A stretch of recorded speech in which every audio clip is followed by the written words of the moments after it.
News में आप सभी का स्वागत है। वक्फ संशोधन कानून लागू हुए अभी 1 हफ्ते का वक्त गुजरा है, लेकिन इस कानून के लागू होते ही वक्फ की प्रॉपर्टीज को कब्जाने की कवायद तेज हो चुकी है। खबर यूपी के संभल से सामने आ रही है, जहां पर 300 साल पुरानी एक दरगाह के ऊपर कब्जा करने का प्रयास किया जा रहा है। गोदी मीडिया में इसको लेकर के भ्रामक खबरें फैलाई जा रही हैं। साथ ही साथ अब प्रशासन ने इस 300 साल पुरानी वक्फ की जमीन पर बनी दरगाह को नोटिस भेजा है।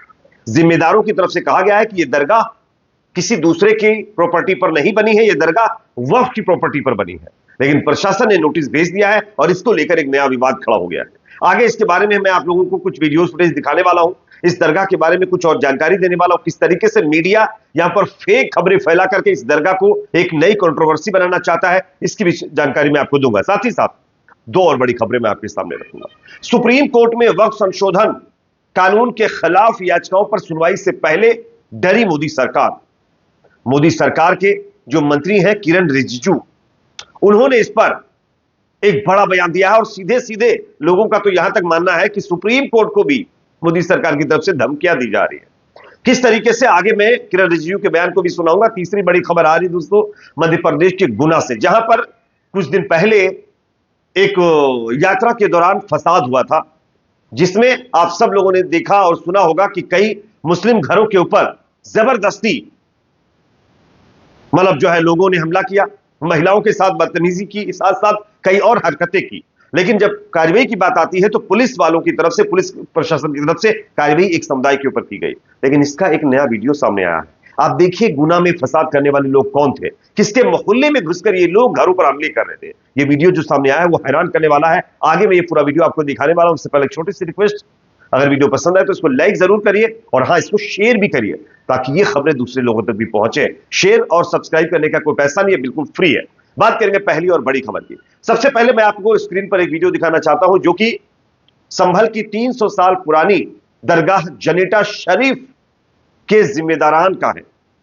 किस तरीके से इस मस्जिद को विवाद में, इस दरगाह को विवाद में लाया जा रहा है, इस दरगाह के ऊपर बेवजह विवाद बढ़ाया जा रहा है और इस दरगाह को वक्फ की प्रॉपर्टी पर ना बनी होकर के बता करके एक तरीके से अवैध कब्जा दिखाने की कोशिश की जा रही है। किस तरीके से, जरा वीडियो देखिए, उसके बाद की चर्चा करेंगे। कुछ मीडिया वाले आए, उन्होंने जो है हमारा पक्ष तो लिया, लेकिन उसमें से जो बात बताने की थी वो क्लिपिंग कर दी, सिर्फ मेरा फोटो दिखा दिया, बाकी सारी अपनी उन्होंने जो दूसरी पक्ष की बातें थी वही उन्होंने दिखाई। दरगाह अल्हम्दुलिल्लाह कमोबेश 300 साढ़े 300 साल से।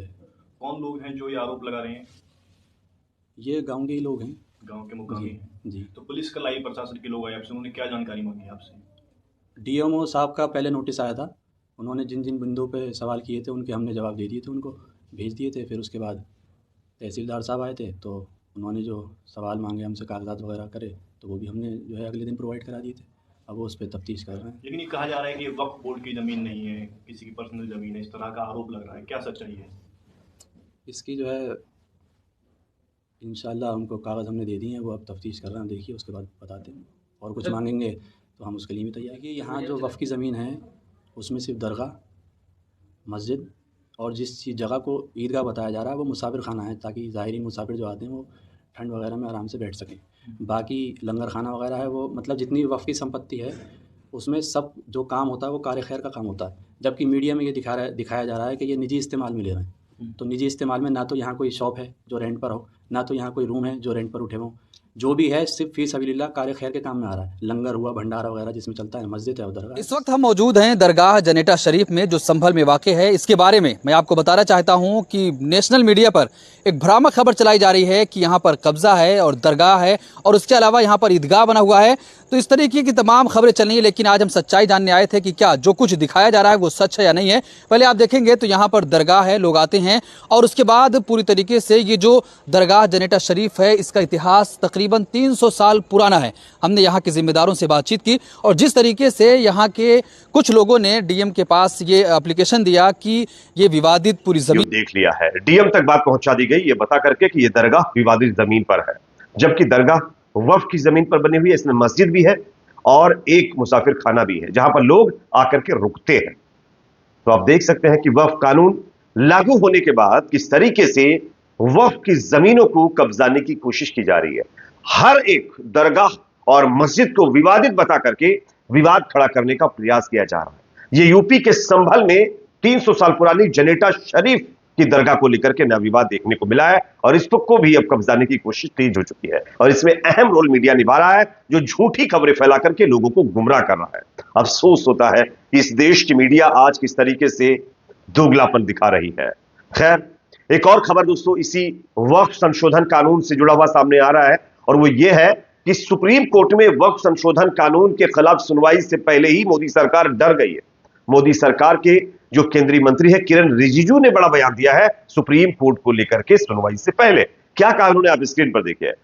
किरण रिजिजू का कहना है कि मुझे भरोसा है कि सुप्रीम कोर्ट विधायी मामले यानी लेजिस्लेटिव मैटर्स में दखल नहीं देगा। हमें एक दूसरे का सम्मान करना चाहिए। अगर कल सरकार न्यायपालिका में हस्तक्षेप करती है तो यह अच्छा नहीं होगा। यानी सीधे सीधे हम कह सकते हैं कि धमकी भरी हुई बातें कहना यह अपने आप में दिखाता है कि अब सरकार दादागिरी पर उतर आई। उन्होंने ये कहा है कि अगर हम भी न्यायपालिका में दखल देंगे तो क्या होगा।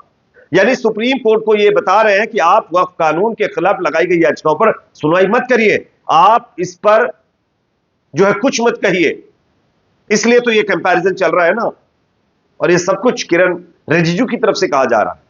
आप सब जानते हैं कल सुनवाई होने वाली है और उससे पहले इस तरीके की चीजें, इस तरीके के बयान, ये अपने आप में एक सबूत है कि किस तरीके से न्यायपालिका को भी प्रेशर में लाने की कोशिश की जा रही है, जो कि हमारे देश के लिए कतई ठीक नहीं है। एक और बड़ी खबर दोस्तों सामने आ रही है। मध्य प्रदेश के गुना में 14 अप्रैल को एक फसाद हुआ था। आप सब जानते हैं किस तरीके से मुस्लिम समुदाय के मोहल्लों में घुस घुसकर तोड़फोड़ की गई थी। लेकिन जब कार्रवाई की बात आई तो पुलिस ने बाकायदा मुस्लिम समुदाय के लोगों के ऊपर ही कार्रवाई की, ऐसा लोगों का आरोप है। लेकिन जो हिंदू संगठन के लोग आरोप लगा रहे थे कि मुसलमानों की तरफ से पत्थरबाजी हुई थी, उन्होंने ये किया वो किया, फलाना ढिमकाना लाभ लाभ। लेकिन यहां पर एक नया वीडियो सामने आया और इस वीडियो में आप देखिए कि कौन क्या कर रहा था। स्क्रीन पर यह वीडियो मैं आपको दिखा रहा हूं, आप देख सकते हैं।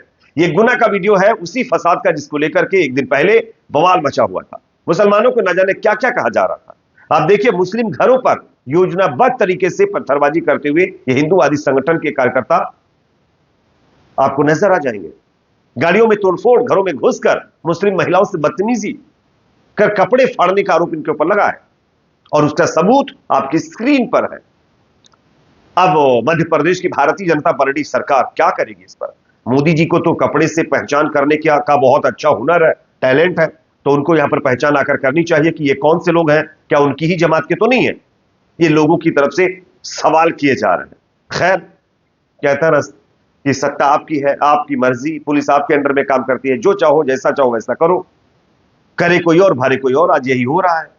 खैर, इस पर आपकी राय कमेंट सेक्शन में रखिए। वीडियो पसंद आए तो लाइक करिए, शेयर करिए, चैनल पर नए हैं तो सब्सक्राइब जरूर करें।